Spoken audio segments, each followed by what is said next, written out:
Alright folks, welcome back. Just as a reminder, did not put a video up on Thursday. I was going through some data looking at the ridiculous spending spree the US government's currently under. So we're looking at the dollar index here. Okay, so obviously we didn't get any deeper run above the high here. Didn't find any support at the old premium high, the volume balance, or the discount low. Now I'm doing this video rather early because I don't think anything's going to really change between now and when we trade on Monday, because the uncertainty of Sunday's opening is always with us. So the bulk of today's volume, I think, is already in place. So does dollar come down into this order block here? Notice I'm skipping over this small little body candle, indecisive candle. I'm looking at this one right here. So it could trade all the way back down into this candle here. So around the 92.25 level, we'll call it.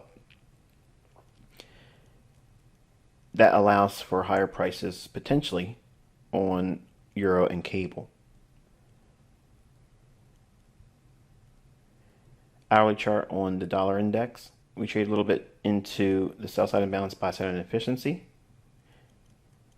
Consolidated, displacement. We're inside of this buy side imbalance, sell side inefficiency. But I think if it's going to come lower, think about it like right in here, or revisiting this imbalance. We've already seen it come down in, but it might want to come back down into that again. So like I said, around that 92.25, 92.30-ish, in that vicinity. And the 15-minute time frame on dollar index, you can see we had small little Judas swing in here, and just a heaviness all throughout the entire session on Friday. Not just simply running below for liquidity's sake, it's just completely melting. So I don't think that anything looks terribly bullish for dollar right now, and with everything that's been going on with our government and its spending, it doesn't bode well for it in that regard either. Euro dollar daily chart. Okay, you can see we had a nice explosive price action move intraday here on Friday. Didn't get down below this low and still has not yet worried about this sell side liquidity. So now we're at that point where let's assume that the dollar index goes down to the levels I outlined where the bullish order block would be. Okay, the dollar index can trade down to its bullish order block I outlined. The algorithm should capitalize there and trade for its relative equal highs on its hourly and daily. If it doesn't, and we trade higher than the rejection block here, then I have abandoned this for the month of August.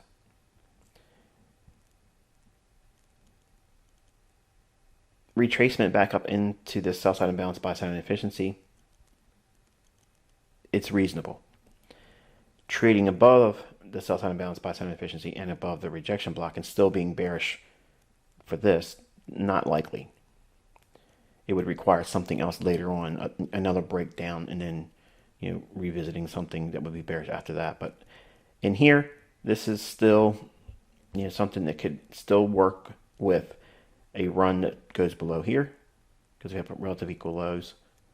They're building in my mind, they're building in support to trust, building in sell stops here and or sell stops here, and large fund traders keeping their sell stop right there. So if it runs up and fails and the dollar index picks up its bullish order block and starts capitalizing a bullish run, then this is just manipulation on the near term. The only problem with that is that 1.2 trillion or whatever it was spending bill, which It's garbage. That, in my mind, the Fed will work with that for sentiment reasons. We're going to go into the lower time frame and look at all of this here, but for now, just keep in mind that the rejection block or higher nullifies this right here. All right, on the Euro hourly chart, you can see we have a consecutive down close candles. That's your bullish order block. Small little fair value gap in here. And price rallied up. I want you to go into your notes from Wednesday's video. That was the last video I put up, again, because I didn't put up one for Thursday. I mentioned on Euro, there's certain scenarios I would like to see. And I want to go into that now. Let's look at the 15-minute time frame. And this is a naked chart. And when we were discussing, or when I was discussing rather, the euro dollar, I stated that I'd like to see this high, see this higher high, and then one more attempt on the cable market or pound dollar. But I did not want to see it. Okay, I did not want to see it on euro.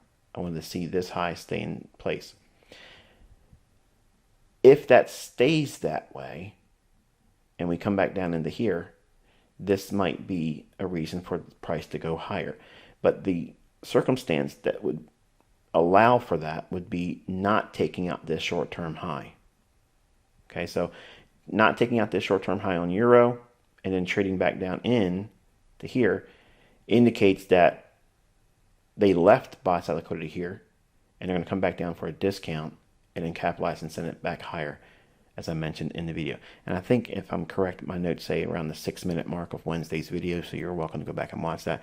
But just for completeness sake and continuity, watch the entire video again, okay? Because you get to see exactly why I stated in that video that August is generally a month that I'm not interested in, because I'm classically wrong a lot in the month of August because there's a lot of manipulation, there's a lot of summer volume. It's just, when I say a lot of summer volume, it doesn't imply lots of volume. It just means that there's the effects or impacts of the lower volume associated with August trading.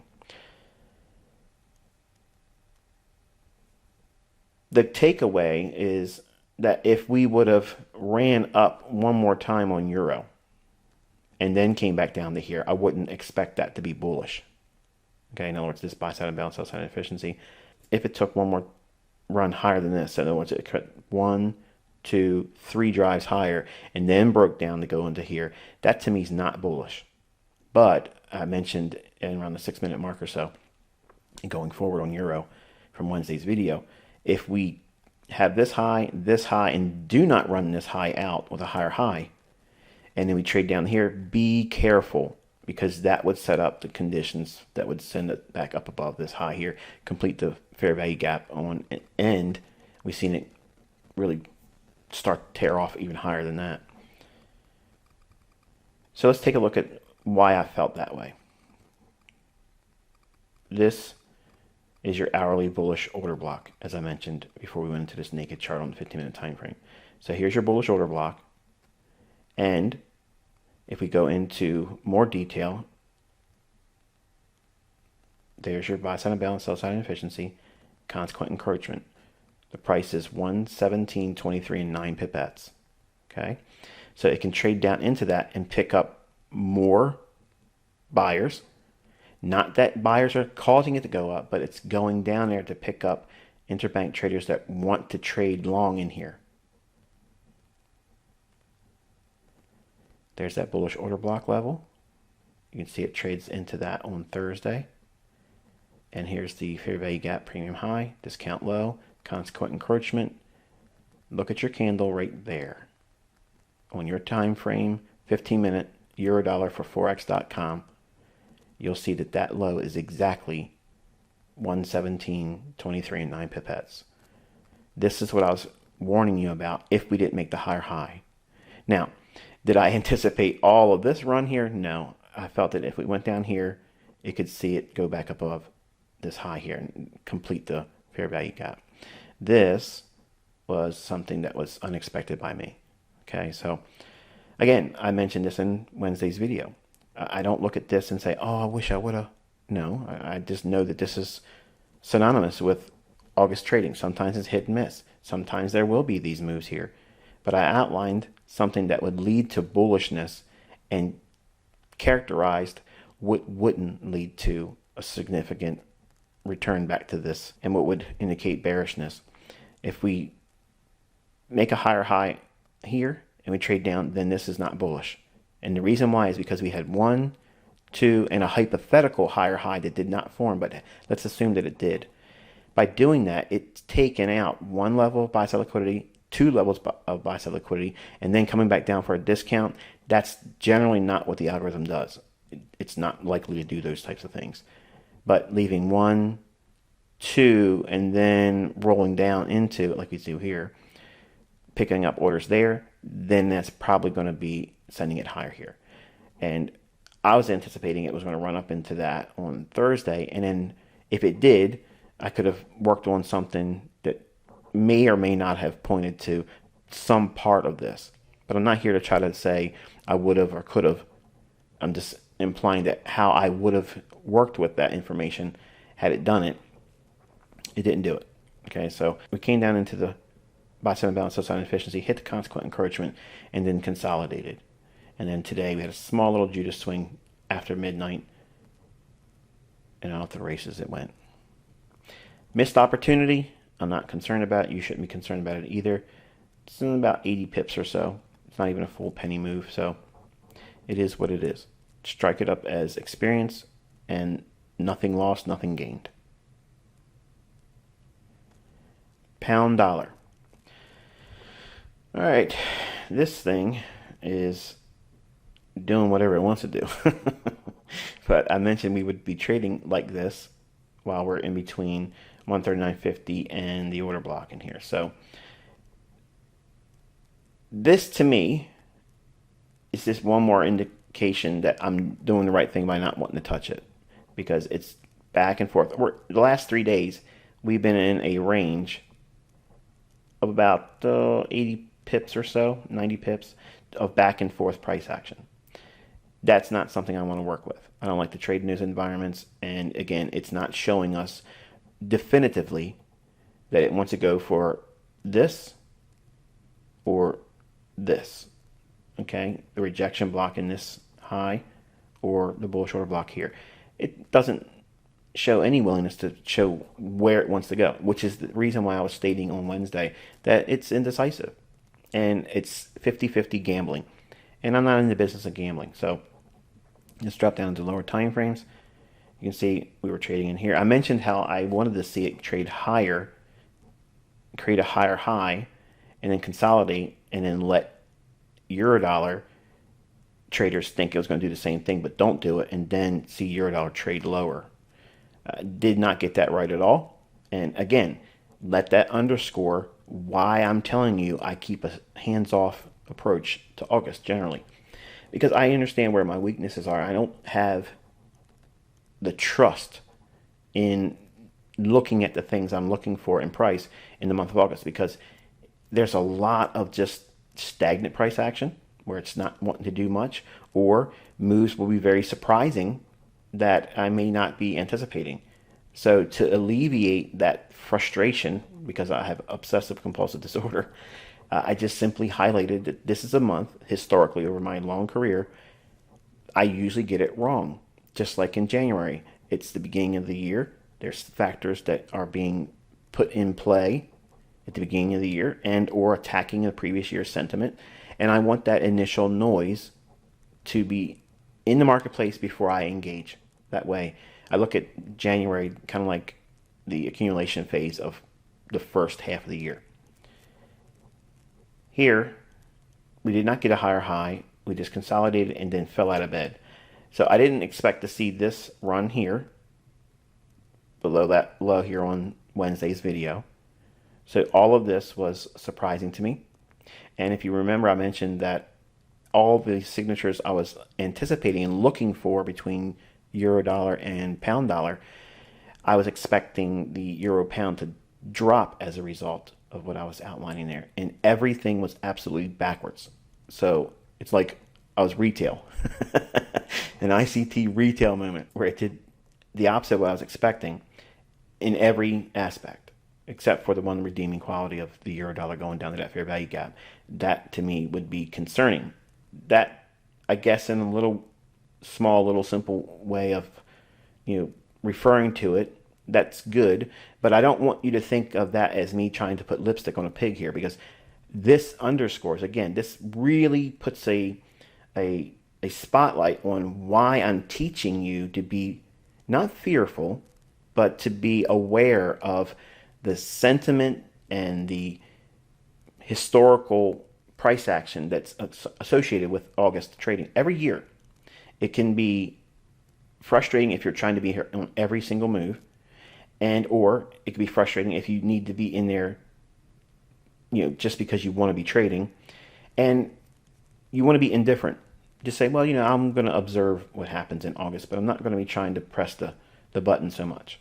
Okay. And if you've been demo trading or paper trading and you've gotten smacked around in your demo account so far for the month of August, let that be a lesson to underscore why you shouldn't be going forward in the coming years, pushing your luck in this month either. Because believe me, if there wasn't something to what I'm suggesting here, I wouldn't live by it. I wouldn't be making it a part of the mentorship, and it wasn't the only time I mentioned it. So anyway, all of this here, did not see it coming. Completely surprised by that run here, and then one more time went lower and then marked back up here. So it's just like a free-for-all. They're taking it wherever they want to go, and I'm not going to trade in this environment. Okay, I can honestly tell you that I would have not have bought below this low, and I would not have bought below that low. I wouldn't be a part of it. I wouldn't have shorted up here. So it's honesty, folks. I'm trying to tell you what it is I focus on, and I'm trying to do my best to show you what I'm avoiding, so that way I don't fall victim. Because if I would have been trading, okay, I would have taken a loss, maybe 2 losses. Okay, if I was really trying to push the envelope, trading maybe,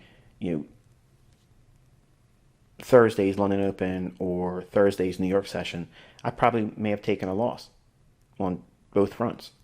And then today would have been like insult to injury, because it would have been flying against what I was expecting on Wednesday's analysis. So it helps me manage, and I'm not suggesting at all that you're going to always avoid these instances where you're going to lose money. You're going to lose money. You're going to lose trades. And that's what I'm trying to get at here, because even though your analysis, just like my analysis, was wrong on Wednesday, it can be wrong. It can pinch your ego and your pride if you're a male.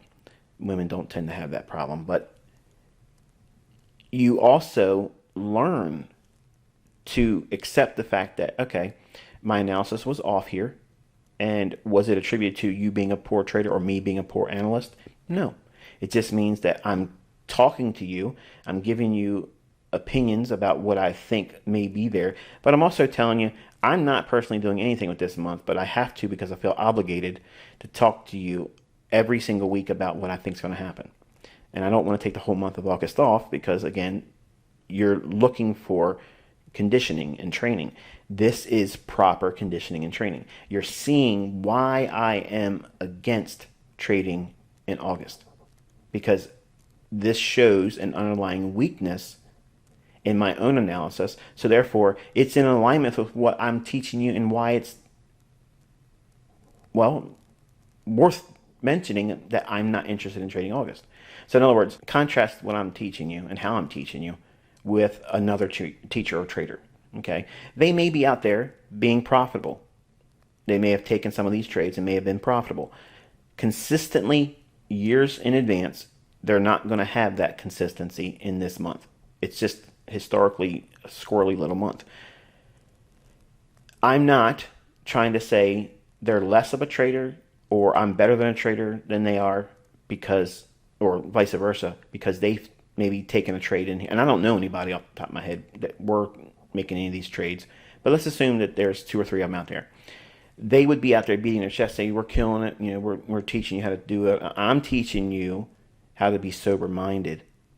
And how I'm teaching you the pitfalls and the areas in my own trading that are problematic, I'm not hiding them from you. I'm showing you exactly where these problem areas are. That is mentorship. It's not enough to say, here's how you make money in trading and this is how you read price. And then assume, because I taught you that you're never going to have losses, that you're going to walk through this with no hardships or adversities, because you are going to have adversities. But you're really going to have adversities in the months I'm telling you I stay out of it. So you're seeing it. You're getting a real feel for what it is that makes me so opinionated about not being aggressive in the month of August. So I'm practicing what I'm preaching, and you're also seeing the reasons why. Because I can literally be 180 degrees off of what the market's going to do.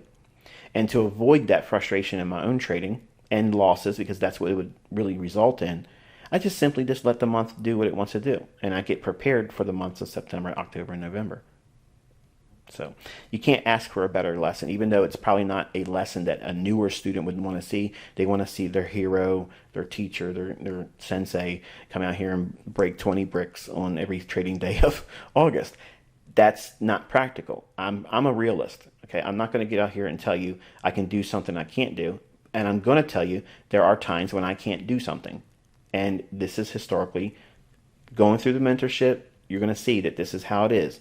So next August when we're talking, just don't plan on watching the videos daily.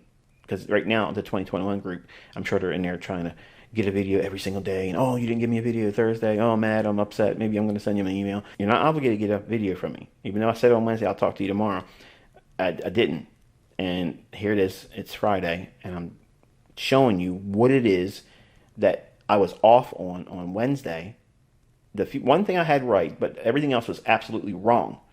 So I want you to know that there's proof that I can be wrong, that I can absolutely get it wrong. And I knew in advance that this is probably going to be something that's wrong. And this month is historically, over almost the last 30 years, this is a month where I get slapped around. When I was really pushing it, this is a month I got hurt in. So take it for what it's worth. Don't try to be the guy that, or the gal that comes in here and fixes the problem I have with August. Just respect it. Respect the measure of risk and the market activity that usually comes along with this month, because it can be consolidation, whipsaw, just not trying to get anywhere in a hurry. And then finally, the 15-minute time frame for the British pound versus US dollar.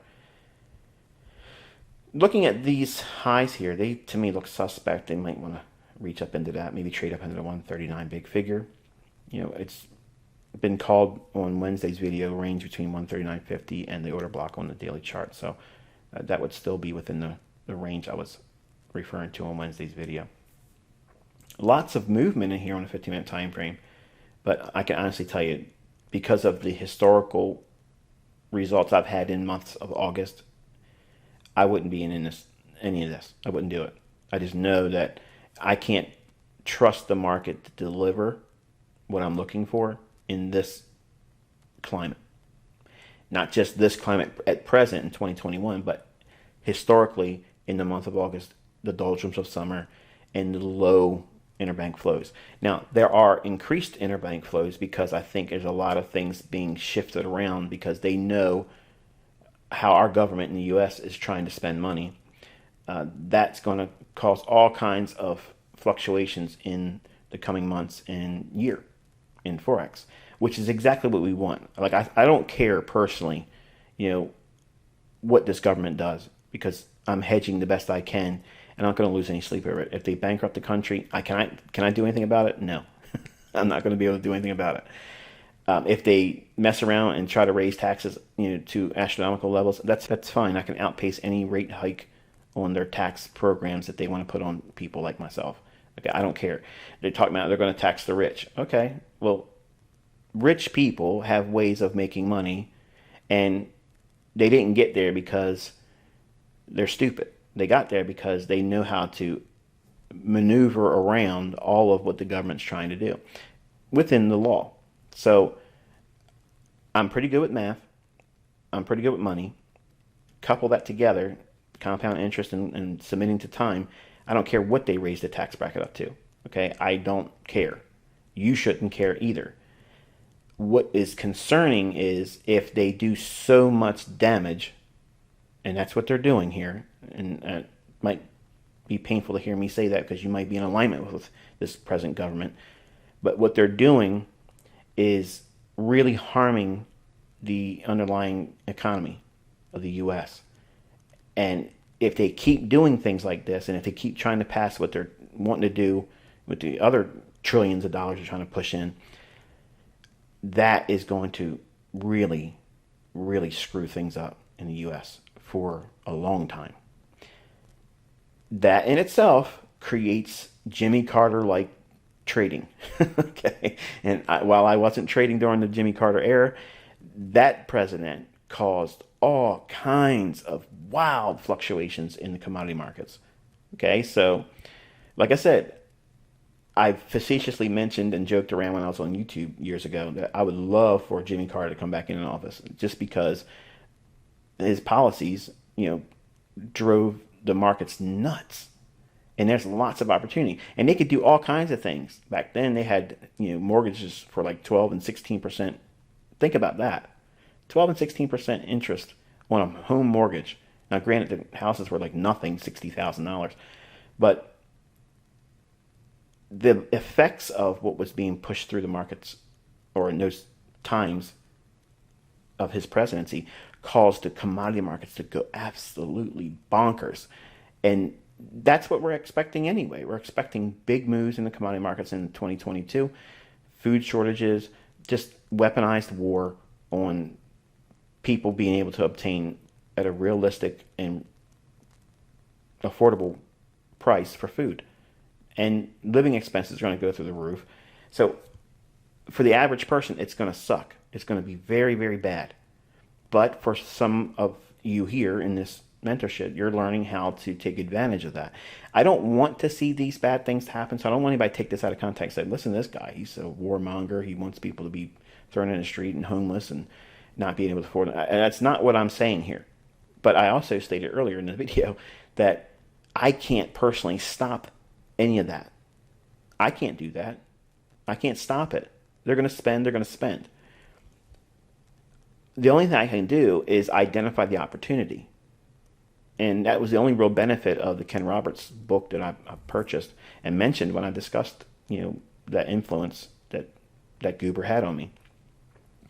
The whole idea of seeing opportunity in things that are not necessarily a positive, like a drought, okay, like a economic shutdown and causing the oil market to collapse, okay, to historic levels that nobody's ever seen in their lifetime. Those bad periods, okay, or moments in time, those are the very things that a commodity trader prays for. They want to see stuff like that because they can turn that very painful, uncomfortable circumstance into fortunes, which allows them to live comfortably through that rough period. And in the near-term future, they can weather a lot of that type of event.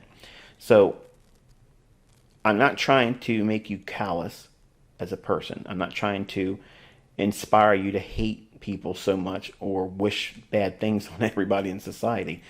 But I don't fear all these things. Like, I don't look at things and say, oh, I hope this doesn't happen. I'm going to be scared about this. I used to. As a young man, I used to. It was a mess. Like, it would pull at my heartstrings and I'd have panic attacks about certain things. And September 11th was one of them. But September 11th also taught me that this whole world is being plunged into some drama theater that none of us are going to be able to control. But these things that they do create opportunities for them. Now, I'm not trying to join in their ideology. I don't share in their views of how people should be forced and placed into slavery, because that's really what their agenda is. I think that if they're setting the table for themselves to win, I've learned how to identify their marching orders. I guess basically that's what I'm getting at. And I just want to sit back and wait for those opportunities to join in on them. They're not going to be back and forth, stopping lots of people out, in a big move. They might see one stop rate and then the thing just starts taking off. In environments like this, it creates wonderful, wonderful periods of chaos. And in that chaos, opportunity is birthed. And that opportunity can birth millionaires.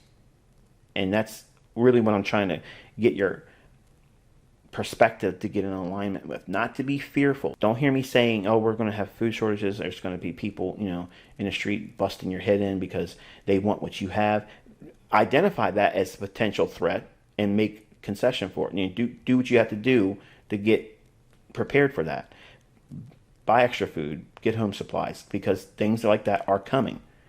But by the fact of those things being present in the future, near term, they in itself will create chaos in the markets, which creates opportunity. So while everyone else is going to be panicking because they can't get food, they can't get medicine, they can't get services because they don't have the vaccine passport, which I don't care about because I can have food delivered to my house, or I'll pay somebody that has a vaccine. I ain't got to do none of their stuff. I'm not jumping through their hoops, okay? I'm not going to be worrying about all the things that everyone else outside this mentorship may be worrying about, because you're learning a mindset. You're learning to think differently. You don't look at things as something that's going to attack you and be fearful and harm you. You're looking at, okay, this is a rough road. I'm going to slow down my pace so that way I can observe more and I can navigate. If you're looking at a storm, okay, and you're driving down the road and you see a twister, 2 miles down the road, and it's throwing trees around all over the place, are you going to speed up towards it? No. You're going to slow down because you want to get the lay of the land. Figure, okay, is this thing coming right at me? Is it moving away? You're not going to go straight ahead, but you're going to observe and slow down so that way you can get a clear view of where you are.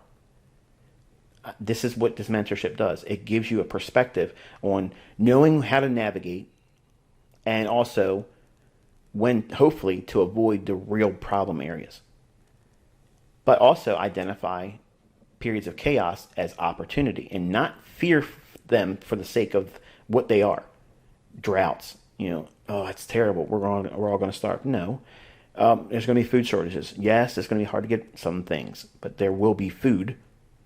Will there be periods where people go in the stores and loot and make it difficult for anything to be purchased? Yes. That's why I'm telling you to stock up. That's why I'm telling you. I'm not saying that everybody's going to be forced in their house to stay there and starve. I'm saying that you need to prepare. So that way you're not going to be distracted by worrying about that and miss the opportunities that's going to be coming in the coming year or months. Okay, so hopefully that's answered the question I received in regards to why I'm even talking about all this stuff and why does it make its way into the mentorship, because I'm not going to address it again. I'm still going to talk about these things. I'm still going to be opinionated about why I'm thinking the way I'm thinking, because that's what you paid for. You want to know how I'm thinking, and you have to have the burden of filtering out what you don't like about it.